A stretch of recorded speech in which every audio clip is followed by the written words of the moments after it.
Pak. Kebetulan kita sekalian tadi jalan-jalan nih, camping di Smiling Camp Cinangka. Nah, gitu loh. Terus nggak sengaja ngobrol-ngobrol tentang kopi nih. Nggak taunya di sini ada petani kopi, sekalian roaster, sekalian apa? Barista juga katanya, dia bilang gitu. Nah, akhirnya ya udah, karena kita anak-anak motor juga, sering touring keluar kota. Ya siapa tahu kita merekomendasikan mampir ke sini nih. Siap. Buat teman-teman. Makasih. Gitu. Nah, awal mula adanya tempat ini gimana ya? Sekitar tahun 2014 sampai 2016. Awalnya saya hanya khawatir dengan lingkungan sekitar karena dengan adanya program penebangan dan sebagainya. Akhirnya bagaimana dengan pemeliharaan penanaman. Beda dengan tahun sekitar 70-an kan, petani itu masuk ke hutan menanam sambil ngahuma ya kalau orang Sunda. Nah, kebetulan saya di sini humanya sekarang tukang ngahumanya orang tua kita sudah tidak ada, dan akhirnya saya punya gagasan untuk sambil menanam kopi juga memelihara tanaman terumn perhutani ya, karena di dalamnya. Karena kebetulan ada program PHBM, pengelolaan hutan bersama masyarakat. Terus dari situ saya membentuk kelompok tani hutan sekitar tahun 2016 saya. 2016 ya awal mulanya. Iya, itu petani. Nah, kebetulan karena di Sukanagara ini, di kampung saya ini, kopi itu hal yang baru dan tidak dikenal. Akhirnya mau tidak mau saya harus bekerja keras bagaimana saya bisa menjanjikan, menyemangati petani. Karena petani itu prinsipnya cuma 3, Pak. Apa yang ditanam itu ada yang beli. Ya, betul. Harganya pantas, cash. Oke. Cuman 3 itu petani itu ya. Nah, bagaimana caranya si petani ini, 3 prinsip petani tersebut saya terpenuhi. Karena saya kompanyukan untuk menanam kopi. Begitu panen, petani siapa ngejualnya? Karena kalau di sini kan petani teh, Pak. Jadi mereka lebih baik menanam teh karena ada jaminan buat petani teh, ada pabrik. Oh, ada pabrik dekat sini. Iya. Jadi ada pabriknya buat jual. Kalau kopi kemana? Akhirnya saya datang ke Bandung, ke Pangalengan, saya datang ke Ciwidey, saya datang ke kawan-kawan penggiat kopi Cianjur, ngobrol-ngobrol bagaimana ini untuk menyelamatkan petani. Alhamdulillah semuanya bisa terkendali. Tapi sebelumnya memang ada background kopi atau memang 2016 itu sama-sama belajar kopi? Sama-sama belajar, tidak ada background kopi. Otodidak. Nol. Dari nol ya. Ya justru karena kan banyaknya petani-petani sereh, dan saya juga khawatir alih fungsi hutan. Karena kan hutan itu bukan kebun, hutan harus tetap hutan gitu. Bagaimana banyak pohon di dalamnya dan sebagainya. Karena kalau kopi ini kan tanaman yang memang tidak membutuhkan banyak sinar matahari, Pak. Jadi bisa di bawah tegakan. Walaupun ini dengan elevasinya atau ketinggiannya mungkin pas-pasan Pak di sini. Ya, alhamdulillah kopi Sukanagara ini sekarang kayaknya udah jadi idola lah. Idola ya. Barat. Saya berjuang 8 tahun. 8 tahun namanya ya, Pak. Itu untuk binnya sendiri tuh awal ngambil dari mana, Pak? Bibitnya? Bibitnya awal saya dari Golden Kopi Malabar. Oh, Malabar. Pangalengan. Ya, Pangalengan ya. Dari Pak Haji Dainuri. Terus Bapak sini ciptakan sendiri dengan brand sendiri ya? Ya, sekarang karena saya melihat kalau varietas tersebut itu bukan tidak bagus tapi memang rakus, pupuk dan sebagainya. Akhirnya saya tanya-tanya bagaimana nih di ketinggian seperti ini varietas kopi Arabica apa yang bagus ditanam. Ya, akhirnya karena banyak sharing, ngobrol, ada juga nih kopi ini nih kata kopi Sarongge nih, kopi yang cocok di daerah ketinggian sekian. Makanya sekarang alhamdulillah petani itu udah pada cerdas gitu berpikir. Jadi di ketinggian sekian itu jenis kopi varietas apa yang cocok. Oh gitu. Mereka udah pada tahu. Di sini Ateng Super, Tim, kebanyakan yang gitu sih, Andung Sari, Komasti, balik. Tapi untuk spesial brandnya sendiri dari sini apa? Kalau saya ya tadinya bercanda-canda saya bikin awalnya 2016 itu West Java Kopi 87. Hanya pada saat itu kayaknya terlalu ke barat-baratan ya, kita kan orang Sunda. Terus saya lihat juga Gunung Puntang, Gunung Halu, Gunung Malabar. Nah, kebetulan saya di sini punya gunung, punya Oke. gunung milik saya sendiri lagi, sendiri ya. Gunung Sungging. Akhirnya Sungging. saya pakai merek kopi Gunung Sungging. Itu mulai tahun 2018. Ada maknanya Pak, dengan nama Gunung Sungging ini? Ada, Pak, karena di sini kan mungkin banyak yang tidak tahu bahwa di daerah Gunung Sari ini ada yang namanya Gunung Sungging. Hanya orang lingkungan sini aja, kedusunan Ciawitali yang tahu Gunung Sungging. Kalau orang-orang di luar ini mungkin nggak bertanya di mana ya Gunung Sungging. Akhirnya bagaimana saya memperkenalkan, karena di sini ada 2 gunung. Di kedusunan Ciawitali ini ada dua gunung, itu Gunung Beser sama Gunung Sungging. Nah, saya pikir kalau namanya Gunung Beser, kurang bagus juga nih gitu. Kebetulan saya sendiri owner Gunung Sungging, saya punya gunung namanya Gunung Sungging, ya udah pakai merek Gunung Sungging sendiri aja. ya. Terus saya bersepakat sama kawan-kawan kelompok tani, saya menamakan kelompok tani hutan Gunung Sungging. Terus selama ini udah distribusi kemana aja nih Pak? Selama ini belajar aja, saya memperkenalkan kopi pernah juga sih ke Lombok, ke Bali lewat kawan-kawan, pernah ke Abu Dhabi lewat kawan-kawan yang jadi TKI, pernah ke Malaysia, apalah Asia Tenggara, tapi ke kawan-kawan yang jadi TKI Arab Saudi. Untuk pangsa pasar Jakarta udah pernah masuk Pak? Pernah masuk pas lagi kenceng-kencengnya kita kena pandemi. Kena imbasnya juga Pak? Kena imbas. Nah, kedai-kedai pada tutup. Akhirnya kita ke pesantren-pesantren, Pak. Pesantren. Ya, sekarang itu hampir 90% yang belanja kopi ke saya ini, yang membeli kopi saya ini pesantren. Ya, pesantren itu memang langsung diolah lagi atau dimasak lagi, atau memang Siap seduh dari sini. Siap seduh. Kan kalau kedai-kedai mereka membelinya green bean ke sini itu. Terus gimana saya harus ininya, karena kan saya memperjuangkan petani supaya harga lebih bagus, ya saya jual di roast bean aja gitu, roast bean. Apalagi tahun ini setelah kena pandemi juga, kena siklus kopi itu kan ada dalam sekian tahun bagus, 1 tahun jelek. Nah, tahun ini lagi jelek ya. Lagi jelek. Seharusnya bulan Agustus sampai September ini masih ada panen, sekarang nggak ada, udah habis, malah biji bunga lagi gitu. Berarti sini fokusnya bukan petani aja Pak, sampai dengan roastering juga ya Pak ya? Ya, saya itu dari hulu sampai hilir, dari mulai menanam persemaian sampai ke pasca pemeliharaan, pasca panen, proses roasting sampai ke seduh. Karena saya harus memperkenalkan kopi itu ya seperti ini, yang siap diminum.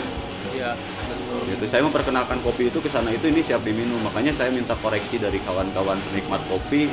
Ini kurang ini karena memang saya berawal dari otodidak. Ya. Terus belajar roastering Saya pertama belajar roastering dari teman-teman dulu, pernah main ke tempatnya di Jakarta apa ya namanya kalau nggak salah, Mat Kopi Roastery. Mas Kopi. Terus saya juga pernah main di Armor. Armor. Dari situ, cuman saya nggak benar-benar belajar. Akhirnya bagaimana saya harus kopi ini supaya saya bisa menjual kopi jadi. Yang penting bisa dinikmati. Saya berawal dari ngerosting pakai teko. Oh gitu ya. Dari manual, dari mulai nyangrai kayak biasa, kayak kampung biasa, sampai sekarang karena saya belum kebeli mesin roasting, akhirnya ada kakak saya yang bisa membuat. Ini pengen begini dibuatin sama kakak saya. Alhamdulillah kopi saya bisa dinikmati. Ya, mudah-mudahan Pak gitu, istilahnya penikmat kopi dari sini semakin bertambah. Amin. Varian yang dijual apa aja? Oh ya, kalau di sini saya produksi, itu saya biasanya proses dari mulai natural, wash, semi wash, full wash, terus honey, terus wine, juga robusta juga. Kalau robusta saya biasanya nggak proses apa-apa, robusta di natural aja. Ya, robusta. Kalau arabica saya varian proses. Ya. Berarti sini sambil mengenal petani, sambil mengenal hasil dari kopi sini, ada semacam tempat penikmat kopi juga sini ya dibuat ya. Pak ya. Kalau gimana kita bisa bicara kopi kalau tidak ada tempat ngopi? Ya. Makanya saya jadikan ini semacam apa ya? Ini rumah petani. Ya, Ini rumah petani, ini tempat ngumpul petani, ini tempat sharing petani. Cuman akhirnya sekarang karena jadi kayak semacam kedai mungkin ya di pemikiran kawan-kawan itu, datanglah dari pesantren, dari mana penikmat-penikmat kopi dari mana-mana datang. Akhirnya kita sekarang udah berbaur, petani dengan santri, petani dengan ABRI, petani dengan polisi, petani dengan birokrat, petani dengan macam-macam. Semua anggota dewan dari Cianjur udah masuk ke sini. Pak Bupati juga udah dapat support juga dari Pemda ya, Pak? Alhamdulillah dapat support. Hanya pada saat ini kan kalau support ke pemerintahan kita harus mengajukan proposal dan sebagainya. Petani itu kan Mana bisa ya, Pak? iya gitu ya, dan sebagainya sulit. Nah, alhamdulillah tapi dengan supportnya pemerintahan Sukanagara, sekarang Pak Camatnya Sukanagara itu hampir tiap hari ngopi di sini. Oh gitu. Ya? Dan dia tiap hari ngomongin kopi tentang kopi Sukanagara. Akhirnya kopi saya dikenal lah di kalangan kabupaten, Mas. Berarti selama ini yang marketingin siapa, Pak? Jalan. Saya sendiri, Pak. Melalui Semuanya. sosial media juga. Iya, sosmed lewat Facebook, lewat Instagram, paling gitu aja.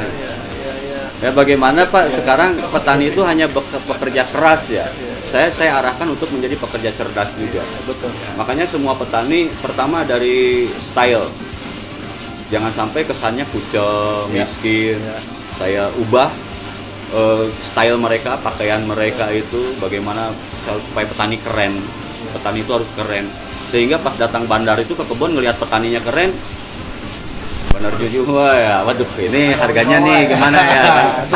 Kalau petani sekarang compang camping, kesannya kucel, miskin, ya udah sama bandar sikat lah harganya. Iya. Langsung dibanting ya, Pak ya. Terus bagaimana juga untuk mengikuti petani itu mengikuti harga kopi dan sebagainya, update gitu. Saya sarankan setiap petani saya itu, kelompok saya punya paham Android. Ya, betul, jadi Pak. mereka mengikuti harga kopi Jawa Barat berapa, pokoknya harga kopi Nusantara mereka tahu. Melek teknologi lah, Pak ya.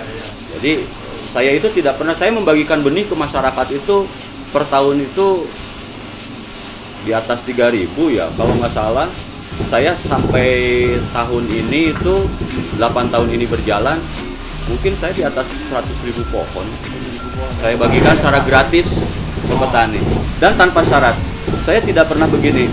Nanti benihnya dari saya beli lagi ke saya ya, jual lagi ke saya nggak pernah. Tanam ini cari harga yang bagus. Karena yang saya mau itu satu hutan hijau aja dulu, petani semangat. Petani semangat. Alhamdulillah. Tapi mereka ya karena memang harganya mereka tahu, update di Android dan sebagainya, ya tetap ke saya. Kiblatnya, Pak. Iya, susah. Kan mereka mungkin tahu diri juga, Pak. Iya, mungkin tahu diri juga. Kalau di camping ground kan Pak Fatih ya.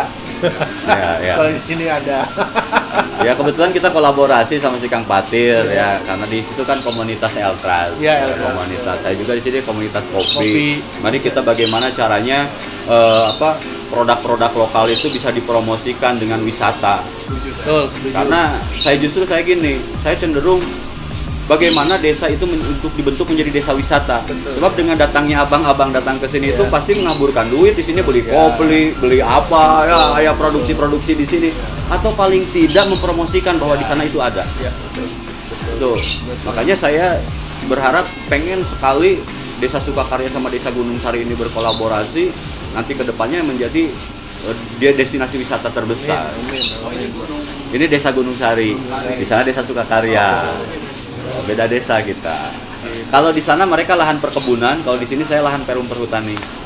Masih masuk ya kawasan itu juga ya, Pak. Perhutani. Kita satu hamparan, cuman beda. Di sana di luar kawasan mereka itu tanah BUMN-nya milik PTPN. Oh, BTPN. Kalau di sini BUMN-nya milik perum perhutani. Kalau boleh tahu Pak, filosofinya gimana tuh Pak? Saya kan orang Sunda ya, pakai bahasa Sunda. Saya punya moto mun eueuh nu polakan mau aya kadaharan. Artinya kalau tidak ada yang nanam nggak mungkin ada makanan. Satu itu, terus kopi itu saya punya prinsip, K-nya itu konsisten, O-nya itu optimis, P-nya itu peduli, I-nya itu integritas. Jadi bagaimana konsisten, kita harus konsisten, optimis. Setelah optimis kita harus peduli, minimal peduli dengan lingkungan. Kita bisa menanam dan mau menanam. baru integritas akan kita dapatkan. Itu aja sih sebenarnya. Masa juga malu sih, sebetulnya saya petani desa Pak, yang nggak bergaul juga nggak begitu gaul sih saya sebenarnya. Tapi alhamdulillah dengan datangnya abang-abang gitu, saya menjadi inspirasi lah buat saya. Paling tidak bagaimana saya harus membesarkan petani saya di sini. Terus ada lagi motor diri pribadi saya itu dulu melakukan hal-hal kecil dengan real. Karena kalau saya punya cita-cita besar biasanya saya tidak pernah kesampaian. Maka saya bagaimana saya menanam 3 atau 4 pohon satu hari, tapi real ada, nyata. Langkah kecil tapi sering. Iya, gitu. Udah punya planning ya. Udah punya Plan 10 tahun ke depan. Mana, gitu. Ya, dan gitu. Banyak anak muda yang bergabung nggak Pak nih Pak di sini Pak? Kebetulan untuk tahun ini itu 2 tahun ke belakang itu udah banyak Pak. Udah banyak saya ciptakan real nih petani milenial, benar-benar milenial. Saya sekarang bergabung dengan SMK Membangun Desa. Oh, SMK Membangun Desa. Saya masuk ke SMK, saya kasih benih SMK, saya ajak kawan-kawan SMK, ajak ke hutan, ajak ke sungai, ajak ke lembah, ajak ke gunung. Bagaimana mereka itu di gunung, bagaimana mereka melihat potensi alam desa yang ada. Kenapa lu harus kerja ke kota sih? Potensi alam aja di sini sudah ada. Nah, makanya dengan sekolah ini menciptakan SDM. Sumber daya alamnya sudah ada SDA-nya, tinggal SDM-nya. Nah, yang kekurangannya satu,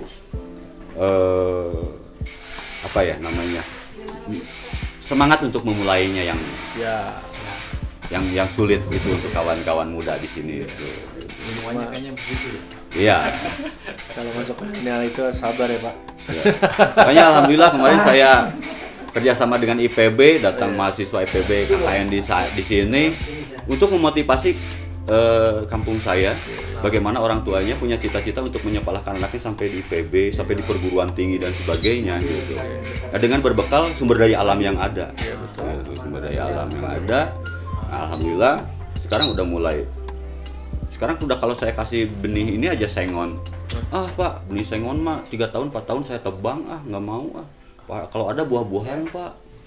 Jadi 1 kali tanam seumur hidup kita panen gitu. Itulah yang saya mau gitu. Alhamdulillah sudah tercapai gitu. Juga ya, Pak. Cuman sekarang saya lagi kekurangan benih buah-buahan untuk ke masyarakat. Makanya saya insya Allah lagi nyari nih ke semua instansi.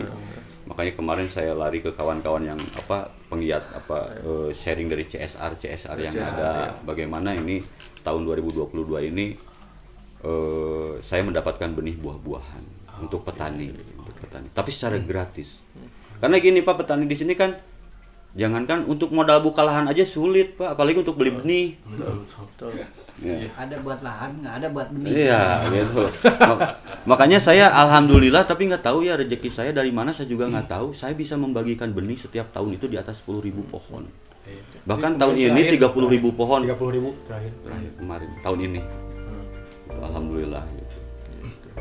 Harapan Bapak nih Pak terkait dengan produk Bapak atau memang milenial yang ada di desa Bapak tuh harapannya seperti apa Pak? Harapan saya ini satu, menciptakan lapangan tenaga kerja di sini. Kedua, mengelola alam dengan kearifan lokal yang ada, dengan tradisi yang sudah biasa, tapi sekarang dikolaborasi dengan modernisasi bagaimana cara pengolahan lahan. Dan harapan saya tentang produk lokal yang ada itu, kepada abang-abang yang hadir di sini, tolong promosikan produk-produk dari desa ini supaya orang kota itu bisa tahu, karena orang kota tidak mungkin tahu. Makanya dengan datangnya abang-abang ke sini saya ucapkan banyak-banyak terima kasih, dan ini cukup membantu. Amin Pak. Kami, Gitu. Ya, mudah-mudahan Pak ya, gitu kita sama-sama support lah. Ya gitu. Kita juga sebenarnya dari teman-teman komunitas motor atau klub motor sebenarnya awalnya memang kita hobinya cuma touring doang sih, muter-muter yang jelas nggak ada ujungnya. Akhirnya kita punya konsep, yuk kita bikin biker camp awalnya. Tapi biker camp kok cuma sekedar biker camp, adalah disisipkan dengan edukasi dan informasi di sini juga gitu. Makanya beberapa konten kita itu disisipkan itu Pak. Gitu loh, pengen itu ya kita seperti itu sih Pak. Ada nggak teman-teman? Cukup. Gitu. Thank you banyak informasinya Pak. Ya mudah-mudahan sini jadi base camp anak-anak motor nih Pak. Kalau Siap. lain ke Cianjur, lumayan kan dari Iya. Cianjur sini 2 jam ya Pak ya. Kawan-kawan Harley, Harley MBI ke kesini sini. biasanya. Terus kawan-kawan trail juga, makanya nyambung sama Ya, kawan-kawan ya, Eltrad ya, itu ya. semua lah masuk PW, Land Rover, Ya. kebetulan Kita saya bawa Vespa. sinergis, kan? Ya betul Pak. Emang pengen. Intinya kopi menyatukan semua. Ya. Ya, sih. Dan harapannya itu yang ke depan itu saya pengen anak-anak desa bangga menjadi Betul. orang desa. Betul. Oh, ya. Betul. Gitu, bangga mereka jadi anak-anak desa itu gitu. Kan sekarang itu lama pergi ke kota, pulang dari kota ke sini, tapi bagaimana caranya mereka tidak pergi ke kota, pergi kotanya hanya liburan saja. Ya. Dari kota datang liburan ke desa, dari desa liburan ke kota. Gitu. Biar apa? Sinergik gitu ya. Seimbang. Padahal kita baru 2 hari sini Pak. Masa dari 2 hari ini 2 desa aja punya filosofi yang bagus-bagus Pak. Saya baru mendapatkannya 2 hari ini 2 filosofi gimana saya di desa sebelah lagi Pak. Iya. Menemukan ya kayak bapak-bapak yang hebat ini yang memang masih memikirkan alam juga gitu, kesejahteraan bapak-bapak semuanya di sini, terus penerusnya di sini gitu. Jarang sih ya, di kota sendiri mungkin saya sendiri dibebasin lu mau ngapain aja gitu kan. Tapi di sini tuh kayak segala sesuatu sebenarnya masih luas gitu kan. Betul. Terkadang kita mau enggaknya aja Iya. gitu loh. Modalnya Mau dari itu. kita itu doang sih sebenarnya. Sebenarnya tadi saya juga cerita tuh di sana itu nggak tahu gimana balik ke desa malah ada emas di sana kan gitu. Iya. Yang kita nggak pernah tahu kan seperti itu sih Pak. Gitu. Terima kasih banyak ya Pak ya atas Sama-sama. waktunya gitu. Kita sudah bisa bermain di sini nih. Kita nyobain kopi lah. Ngopi dulu. Kopi dulu.